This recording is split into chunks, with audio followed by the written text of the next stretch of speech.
Hi there, Terry back again. Hope I find you well. Thank you for watching and commenting on my videos. It helps me get through the day. It's much appreciated. Well, today's video is due to a question in the chat.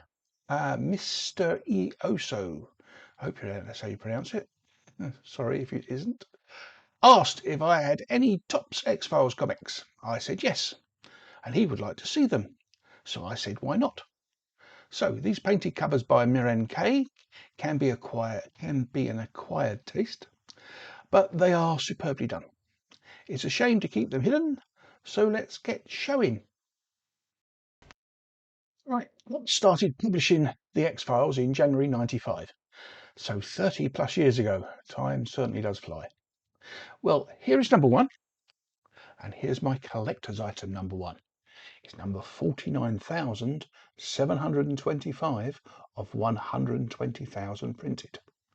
So I don't think I'll be getting rich anytime soon.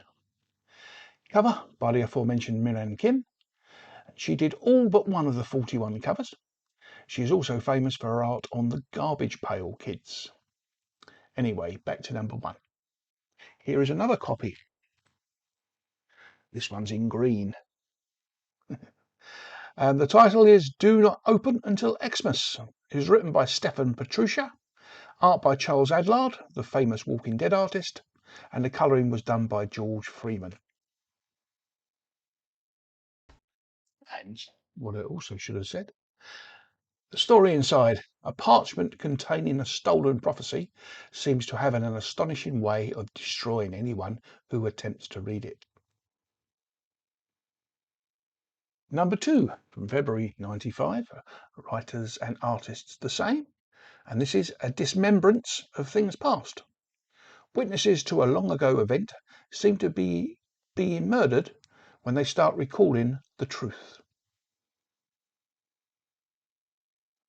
Number three, again, writer and artist the same, and this is A Little Dream of Me.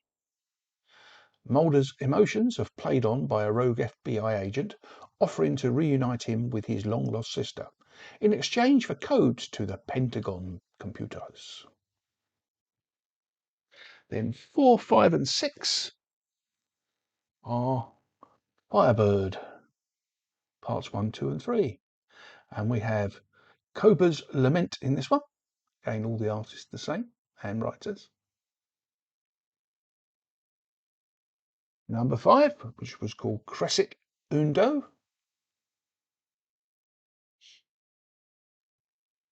And number 6, A Brief Authority.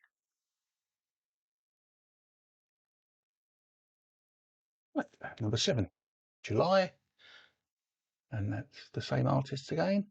And this one was called The Tree Panning Opera. Assume it's taken its title from the Three Penny Opera. Play on words. And then the annual, number 1, August 95 cover date. And we have writer and artist as before. And the title, Hallow Eve. And then 8 from August, Silent Cities of the Mind. And number 9, Silent Cities of the Mind Part 2 from September. Again, all the same artists and writer. Number 10 slightly changes that. October, the colorist changes to Laurie Smith. And this one was called Feelings of Unreality, Part 1, Wheels Within Wheels. And number 11, November 95, Feelings of Unreality, Part 2, The Ancient of the Days. Again, writer and artist as number 10. And then another annual. I thought they came out yearly, but there you go. Number 2, January 96, and the cover, of course, by Miran Kim. This was called Elves, or rather E.L.F. And it was written by John Rossum, pencils by Gordon Purcell, and inks and colours by Joseph Rubinstein. And then we had The Wizard Off. This was called Tiptoe Through the Tulpa, and it was written by Stefan Petruccia, and Ted Boone Thanakit did the art. Inks by Angelo Torres, and the colours by Laurie Smith.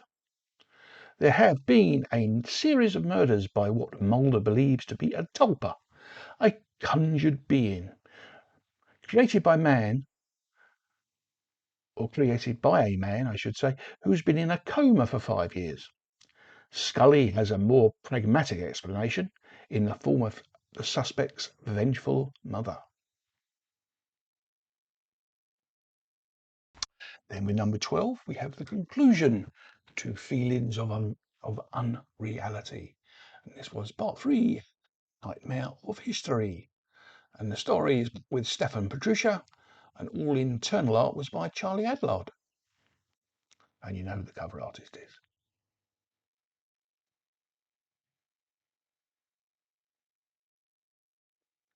Number 13, February 96, One Player Only. A gifted computer game programmer murders the other members of his project team and claims to have been controlled by an experimental computer program. As well as the cover, Miran Kim does some internal art with Charlie Adlard, and the colours are by George Freeman and Laurie Smith. Number 14, April 96, simply called Fall In. Stefan Petruccia still writing, and Charlie Adlard with all the art. Mulder rushes to the woods to look for a crashed UFO, only to have a group of children mistake him for an alien. Then we have number 15, May 96, and this is The Home of the Brave, Part 1, The New World. Stefan Petruccia writing, Charlie Adlard does all the art. And number 16, May 96, Home of the Brave, Part 2, A Question of Ownership. This was the last story by Stefan Petruccia, quite an ironic title for his last book. From what I can understand, he left before they sacked him. The X-Files hierarchy used to go through his stories with such a fine-tooth comb, any fun Stefan found in writing the stories died. I can only believe he wanted to expand the mythos of the show, but they wouldn't let him. Let me know in the comments what your take on it was.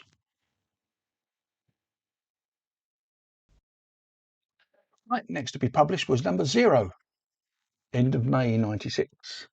And this was based on the pilot episode of the TV show. It was written by Chris Carter, but adapted by writer Roy Thomas and artist John Van Fleet. The colours by Digital Chameleon, and the cover was also done by John Van Fleet. Then we have number 17, also came out in May. Miran Kim, still our cover artist, and a new writer, John Rosen. Gordon Purcell was the pencils, Joseph Rubinstein was the inks, and colours by Digital Chameleon. And this story, going by the words on the cover, remind me of an old Twilight Zone episode from season 1. It was called The Purple Testament. Look it up.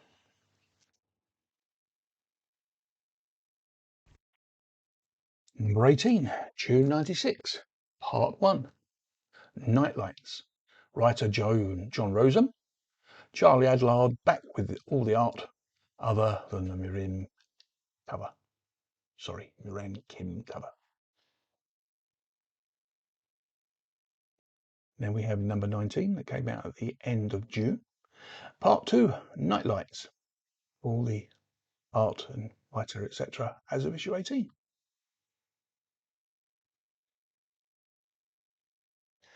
And then we have number 20, July 96. It's called Family Portrait, Part 1, Gallery. And number 21, August 96, Family Portrait, Part 2, The Camera Eye. Both 20 and 21 are written by Kevin J. Anderson, pencils by Gordon Purcell, inks by Joseph Rubinstein, and the colours by Digital Chameleon. A 2-part story that a camera literally sucks the life from you. Right, that's the end of the comics for the moment. But before I go, during the release of the comics, they also published 3 digests with all new X-Files stories, and with some Ray Bradbury stories from years earlier. Number 1, December 95, cover by Miran Kim, and the title was Bigfoot, Warm Heart, and the writer was Stefan Petruccia, artist Charlie Adlard, George Freeman and Laurie Smith did the colours. Oops, shown that the wrong way round. There's the art one. I won't bother editing.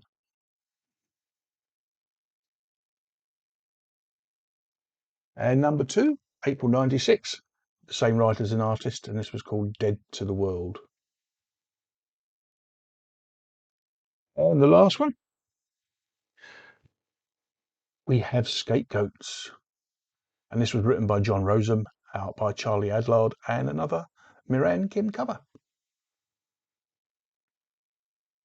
Well, that's literally halfway through the collection. Would you like to see the rest? I also have the IDW series. Would you like to see that? Let me know, is Miran Kim's art to your taste? Did you watch the X-Files? Did you like the relaunch of it? Let me know in the comments. Also like to thank the questioner. I won't say his name again because I probably pronounced it wrong, but thank you for the question, and I hope you enjoyed the covers. And anyway, thank you for watching. I will be back soon. See you in the next one. Bye.